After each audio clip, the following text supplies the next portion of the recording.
पापा, देखो तो अम्मा का खांसी करके रोकर बुरा हाल हो गया है। आप अम्मा को किसी अच्छे डॉक्टर के पास जाकर दिखाएं। मुझसे अम्मा की हालत देखी नहीं जाती। पापा बोले, ठीक है बेटी, शाम को काम से आऊंगा तो जरूर तेरी माँ को चेक करवा कर लाऊंगा। अम्मा बोली, आंचल बेटी, कुछ नहीं हुआ है मुझे, खांसी तो है, ठीक हो जाएगी। तुम क्यों खुद को परेशान कर रही हो? मैंने कहा, अम्मा, डॉक्टर को चेकअप करवाने में आखिर हर्ज ही क्या है? और फिर तुम जो चीज भी खाती हो उलटी कर देती हो, तुम्हें हजम ही नहीं होती। अम्मा बोली, यह बस डॉक्टरों के चौंचले हैं, ढेर उठाकर दवाइयों को दे देते हैं और उसके बदले पैसे बटोर लेते हैं, जबकि तंदुरुस्ती तो भगवान के हाथ में है। मैंने कहा, अम्मा, मुझे कुछ नहीं सुनना, बस आप शाम को जाकर पापा के साथ चेकअप करवाना। अम्मा, अगर तुम मुझे परेशान नहीं देखना चाहती तो तुम आज जरूर जाओगी। रात को जब पापा घर लौटे तो काफी रात हो चुकी थी। तब तक अम्मा सुकून की नींद सो चुकी थी। गहरी नींद में देखकर मैंने अम्मा को जगाना मुनासिब ना समझा। मैंने पापा से कहा कि पापा, आपको बोला भी था कि अम्मा को डॉक्टर के पास लेकर जाना है। आप फिर भी इतनी देर से घर लौटे हैं। अब तो काफी टाइम हो गया है, डॉक्टर भी नहीं मिलेगा और अम्मा की तबीयत है कि दिन ब दिन बिगड़ती ही जा रही है। पापा बोले, तेरी माँ को चेक करवाने के लिए पैसों की जरूरत थी, इसीलिए मैंने ज्यादा देर तक काम किया ताकि तेरी माँ का चेकअप करवा सकूं, और फिर तेरी स्कूल की फीस भी तो देनी है। क्या करूं मैं, कहां से लाऊं इतने पैसे? सुबह दिन चढ़े तेरी माँ को डॉक्टर के पास ले जाऊंगा। एक रात की बात है, कुछ नहीं होता तेरी माँ को। मैंने कहा, पापा, बस 2-3 महीने की बात है, मेरे पेपर हो जाएंगे तो मैं स्कूल छोड़ दूंगी। मैं नहीं चाहती कि मेरी वजह से आप परेशान हो, और फिर मेरी पढ़ाई से अम्मा का इलाज करवाना ज्यादा जरूरी है। मैंने पापा को खाना दिया। खाना देने के बाद मैं जाकर अपने बिस्तर पर सोने के लिए लेटी। उस रात मुझे बहुत बेचैनी हो रही थी। मैं इधर उधर करवटें लेने लगी। मुझे अपनी इस बेचैनी की वजह समझ नहीं आ रही थी। मैं उठकर बैठ गई। पापा जो पानी पीने के लिए उठे थे, मुझे बैठा हुआ देखकर बोले, आंचल, क्या हुआ है, तुम सोई नहीं अभी तक? मैंने कहा, पता नहीं पापा, मुझे नींद नहीं आ रही है, मुझे बहुत बेचैनी हो रही है। तो पापा ने मुझे पानी का गिलास लाकर दिया और बोले, गर्मी बहुत ज्यादा है, शायद इसी वजह से, ये लो, यह पानी पी लो और सो जाओ, रात काफी हो गई है। मुझे अपनी इस बेचैनी की वजह अगले दिन समझ में आ गई। मैंने सोचा भी नहीं था, मेरे ख्याल में भी नहीं था कि अगली सुबह क्या होने वाला है। कौन से कयामत मुझ पर टूटेगी जो मुझे तोड़कर रख देगी, मेरी हर खुशी मुझसे छीन लेगी और मेरी जिंदगी बदल देगी। सुबह मैं उठी, पूजा पाठ की। अम्मा पहले सुबह ही उठ जाया करती थी, अभी तक नहीं उठी थी। मैंने सोचा कि अम्मा रात भी इतनी जल्दी सो गई थी और अभी तक नहीं उठी। मुझे परेशानी हुई, मेरे दिल में अजीब से ख्याल आ रहे थे। मैं जल्दी से अम्मा की चारपाई के पास गई और बोली, अम्मा, उठ जाए। अम्मा उठ जाए, लेकिन अम्मा ने कोई हरकत न की। जब मैंने अम्मा को हाथ से पकड़कर जगाया तो अम्मा का हाथ ऐसे था जैसे बर्फ में लगा हुआ हो। मैंने माँ को कितनी आवाजें दी, लेकिन अम्मा होती तो बोलती। अम्मा तो मुझे छोड़कर चली गई थी। मैं रोते हुए दूसरे कमरे में पापा के पास गई और पापा से बोली कि पापा, पता नहीं अम्मा उठ नहीं रही, देखें तो अम्मा को क्या हो गया है, आप जल्दी चले पापा। पापा ने जब अम्मा को देखा तो उनकी आंखों में आंसू आ गए। मैं समझ गई कि अम्मा मुझे छोड़कर चली गई है। मैं अम्मा से लिपटकर खूब रोई। मैंने रोते हुए पापा से कहा कि अगर आप अम्मा को डॉक्टर को दिखाते तो शायद अम्मा हमें छोड़कर न जाती। आपने तो कहा था कि कुछ नहीं हुआ, तेरी माँ को देख लें, आज अम्मा मुझे तन्हा छोड़कर चली गई है। एक बार भी यह नहीं सोचा कि मेरी बेटी कैसे जिएगी। सुबह की रोशनी हर तरफ फैल चुकी थी, औरतें आ जा रही थीं और मैं बुत बनी बैठी थी। मुझ पर तो कयामत टूट चुकी थी। बहुत सी औरतें मुझे दिलासा दे रही थीं कि बेटी सब्र करो, लेकिन जब अपने कोई बहुत प्रिय चले जाते हैं तो इंसान को सब्र नहीं आता। उस वक्त मुझे ऐसा लग रहा था जैसे मैं भी अम्मा के साथ ही चली जाऊंगी और उनके साथ ही चिता पर सो जाऊंगी। अम्मा की शव का नहला दिया गया और नहाने के कुछ देर बाद अम्मा की शव को उठाने के लिए पापा के साथ मोहल्ले के कुछ मर्द आए। मैं अम्मा की चारपाई पकड़ी रो रही थी और साथ कह रही थी कि मैं अम्मा को कहीं नहीं जाने दूंगी। अम्मा, मुझे छोड़कर मत जाओ, मैं तुम्हारे बिना कैसे रहूंगी।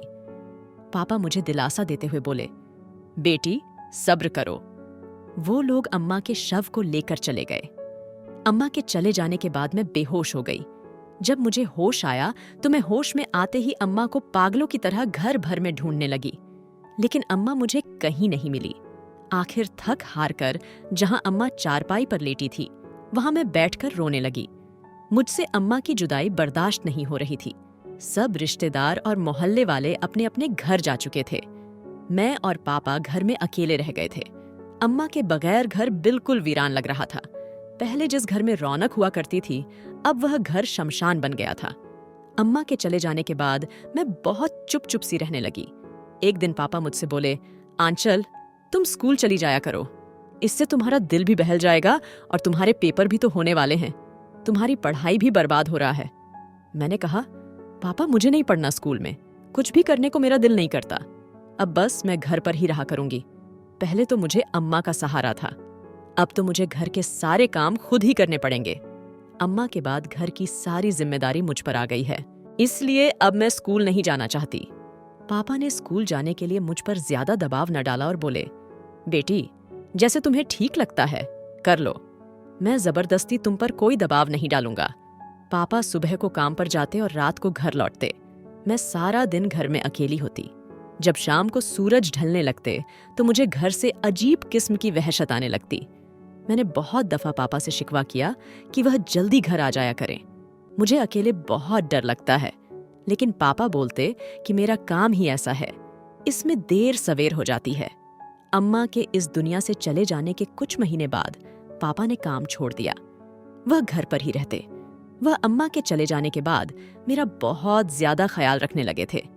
घर के अक्सर काम पापा अपने हाथों से किया करते थे। कभी कभार जब पापा काम कर रहे होते तो मुझे पापा में अम्मा की झलक नजर आती और मैं बड़े प्यार से पापा की तरफ देखती। एक दिन मैं बोली, पापा, अब आप काम पर नहीं जाते, राशन खत्म होने वाला है। तो वह बोले, राशन भी आ जाएगा, तुम फिक्र क्यों करती हो? मेरे होते हुए तुम्हें फिक्र करने की कोई जरूरत नहीं है। जो चीज खत्म होगी मुझे बता देना, मैं ले आऊंगा। एक रात पापा मेरे लिए दूध का गिलास लेकर आए। दूध का गिलास चारपाई के पास रखते हुए बोले, आंचल, ये दूध पी लेना। देखो, तुम अपनी माँ के जाने के बाद कितनी कमजोर हो गई हो, खुद का ख्याल रखा करो। मैंने कहा, पापा उधर रख दें, मैं पी लूंगी। तो वह बोले, अभी मेरे सामने पियो। मुझे पता है तुम खाने के मामले में बहुत लापरवाह हो, इसीलिए तो तुम्हारी हालत ये हो गई है। पापा ने मुझे अपने सामने दूध का पूरा गिलास पीने को कहा। जब मैंने दूध का गिलास पी लिया तो पापा चले गए। अम्मा के चले जाने के बाद पापा मेरी हर छोटी छोटी बात का ख्याल रखते। अम्मा के होते हुए पापा ने कभी मुझसे इतना प्यार नहीं किया था जितना कि अम्मा के चले जाने के बाद करते थे। शुरू में तो मैं अम्मा को याद कर करके बहुत रोती थी, लेकिन आहिस्ता आहिस्ता पापा के प्यार ने मुझे अम्मा के गम से बाहर निकाला। लेकिन मुझे नहीं पता था कि पापा मुझसे इतना प्यार क्यों कर रहे हैं। मैं इस बात से पूरी तरह अनजान थी कि मेरे साथ कौन सा खेल खेला जा रहा है। रात को जब पापा दूध का गिलास मुझे पिलाते तो उसके फौरन बाद मुझे नींद आ जाती। ऐसा मेरे साथ पहले कभी भी नहीं हुआ था। सोने के बाद रात को कई दफा मेरी आंख खुल जाती थी। जब से मैंने दूध पीना शुरू किया था तो रात को सोने के बाद मुझे होश ही नहीं रहती थी। मैंने हमेशा सूरज निकलने से पहले उठ जाया करती थी, लेकिन कुछ दिनों से मेरी आंख इतनी लेट खुलती थी कि सूरज निकल चुका होता। मैं हर रोज तय करके सोती कि सुबह टाइम से उठ जाऊंगी, लेकिन मैं रोजाना लेट हो जाती। एक दिन मैं पापा से बोली, पापा, मुझे नहीं पता कि क्यों इतनी गहरी नींद आती है। मुझे सुबह उठने का होश ही नहीं रहता और फिर आप भी मुझे नहीं जगाते। पता नहीं मुझे क्या हो गया है।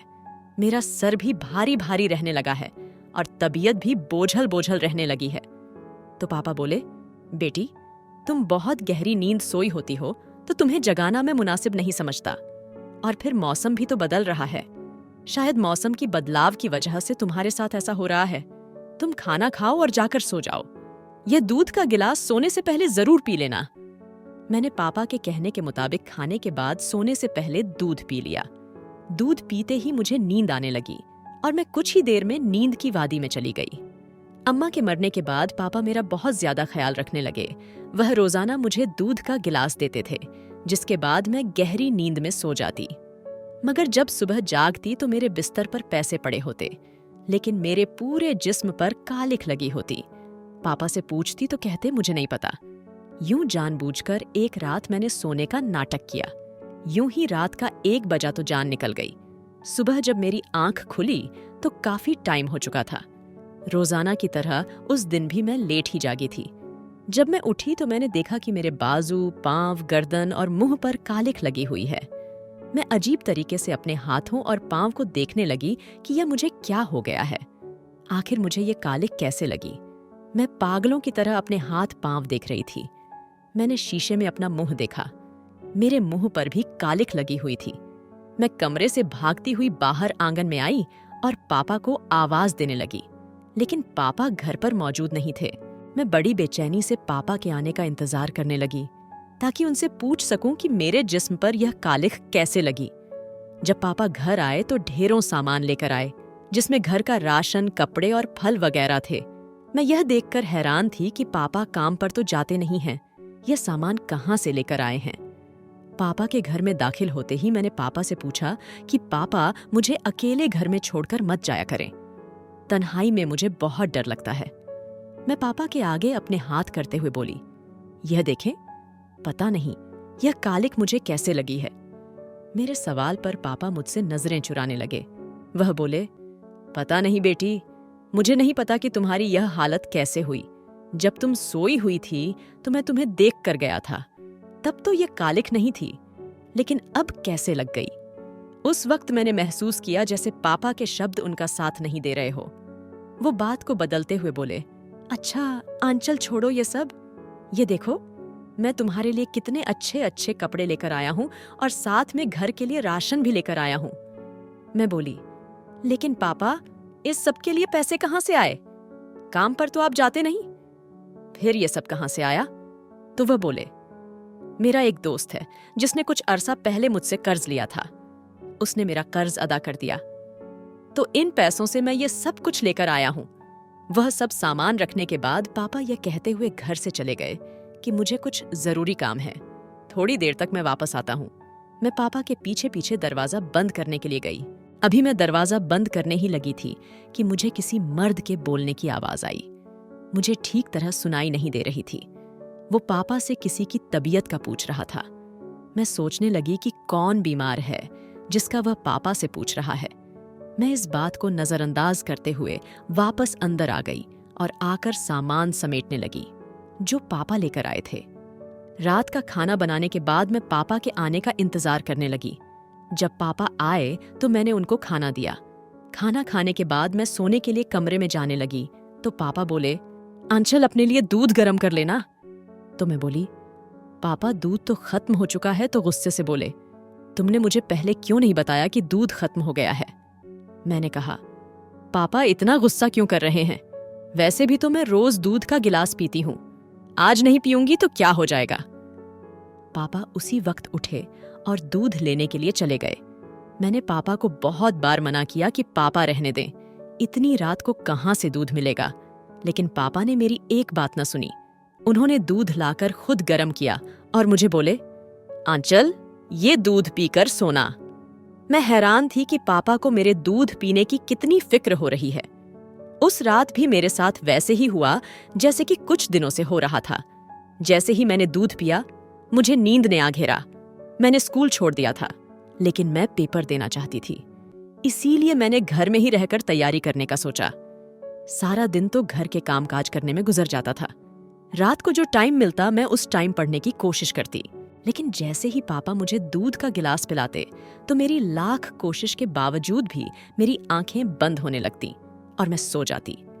जब मैं सुबह उठती तो वैसे ही मेरे हाथों, बाजू और पांव पर कालिख लगी हुई होती।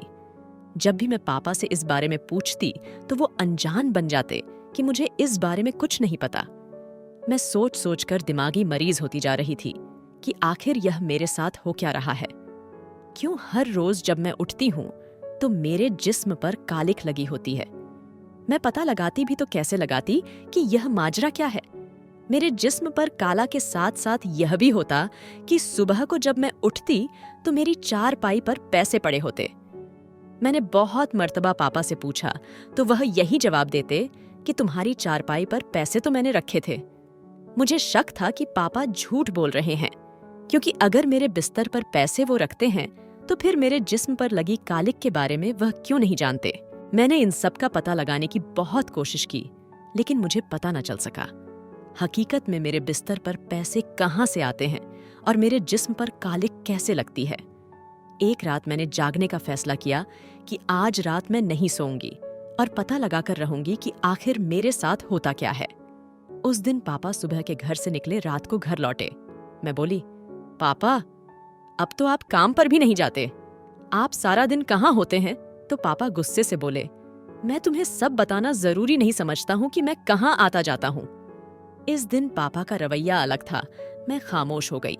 उस दिन मुझे अम्मा की बहुत याद आई, क्योंकि मुझे याद नहीं कि अम्मा ने कभी भी मुझसे इस तरह से बात की हो जिस तरह से उस दिन पापा ने की थी। मैं आंसू बहाती हुई कमरे में चली गई। कुछ देर के बाद पापा कमरे में आए।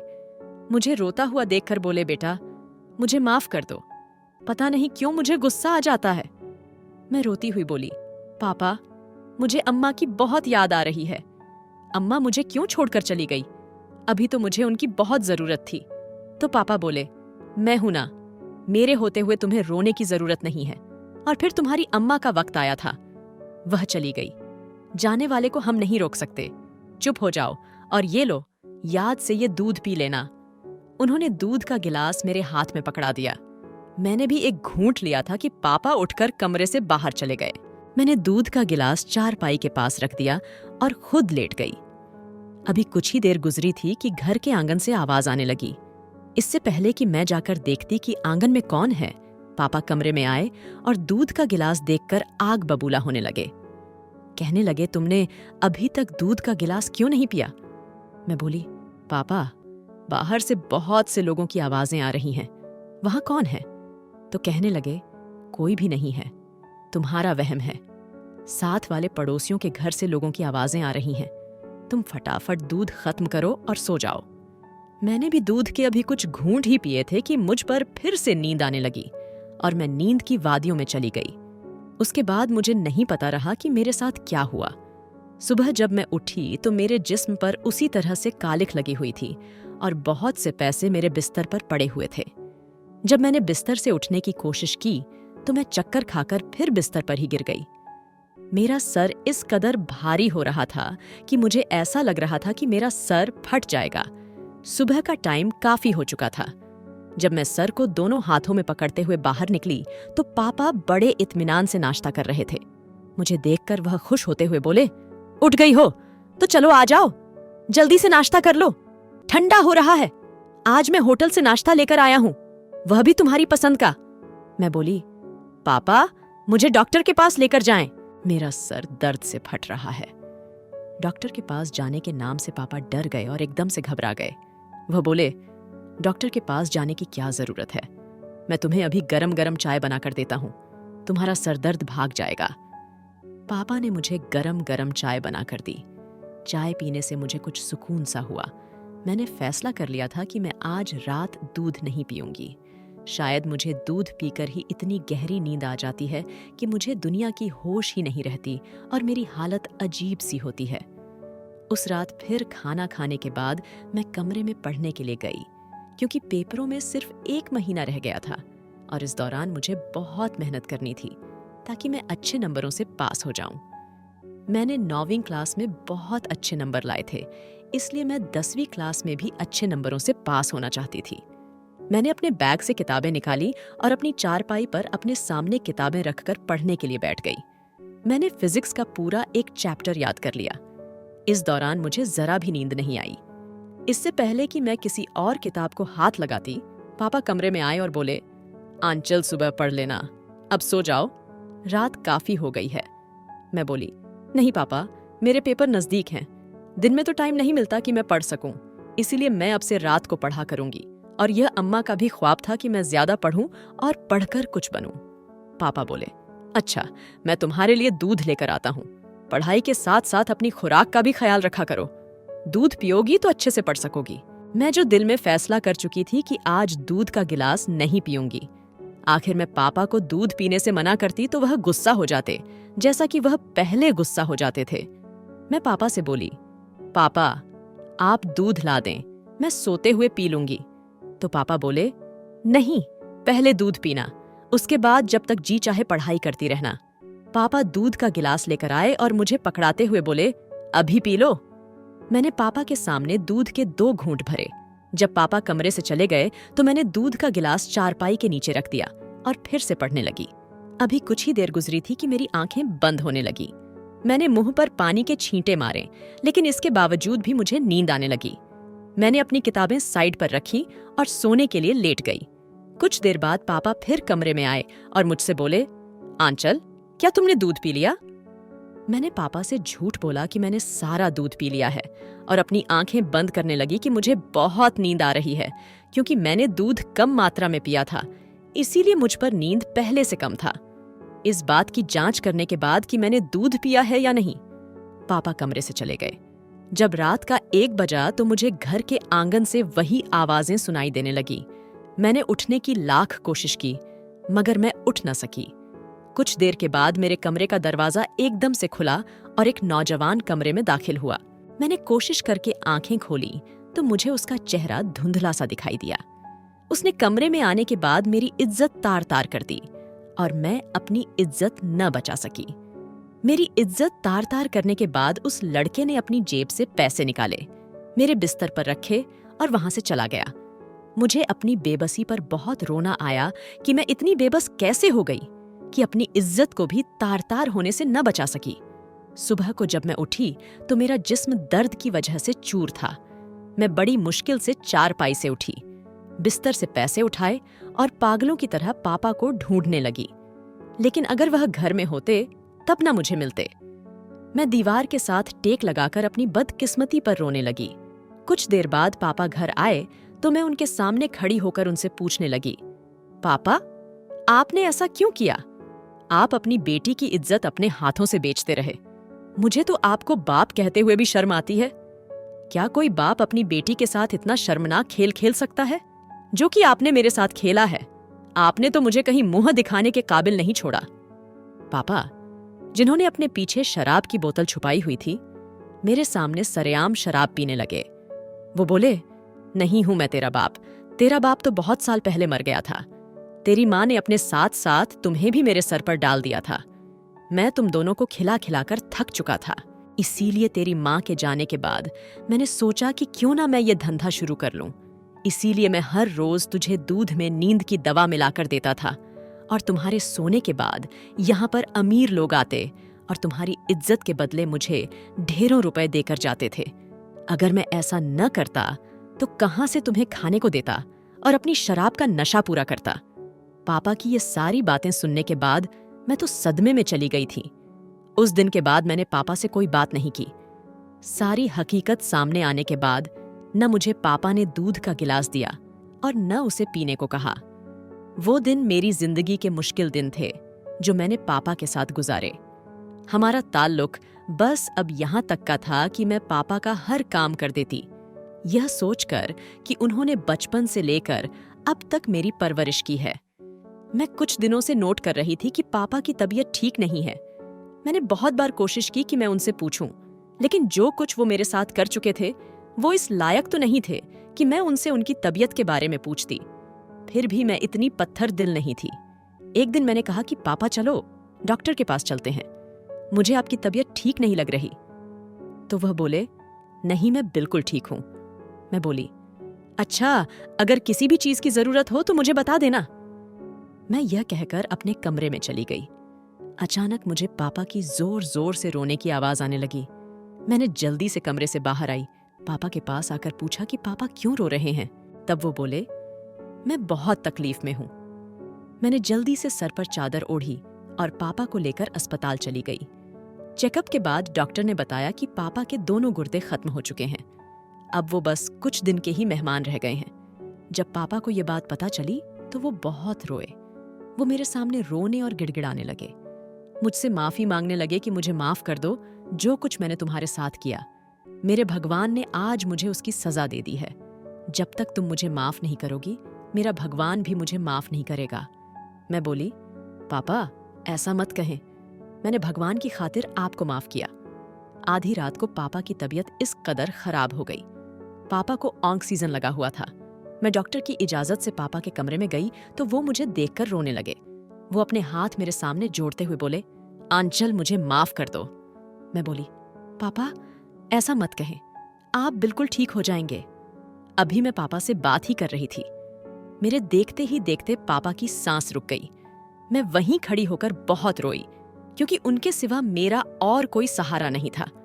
पापा के चले जाने के बाद मैंने अपना एक छोटा सा सिलाई सेंटर खोला, जहां पर मैं बच्चियों को सिलाई सिखाती हूँ, जो कि मुझे माँ ने सिखाई थी। अब मुझे समझ में आया कि तन्हा जिंदगी गुजारनी कितनी मुश्किल है। मैं इस घर में तन्हा गुजार रही हूँ। अम्मा के साथ साथ मुझे पापा की कमी भी शिद्दत से महसूस होती है। दोस्तों, उम्मीद करती हूँ आपको हमारी कहानी पसंद आई होगी। कहानी पसंद आई है तो वीडियो को लाइक करें, चैनल पर नए हैं तो चैनल को सब्सक्राइब करें और हाँ, नोटिफिकेशन को जरूर दबाएं ताकि अगली अपडेट सबसे पहले आपको मिले।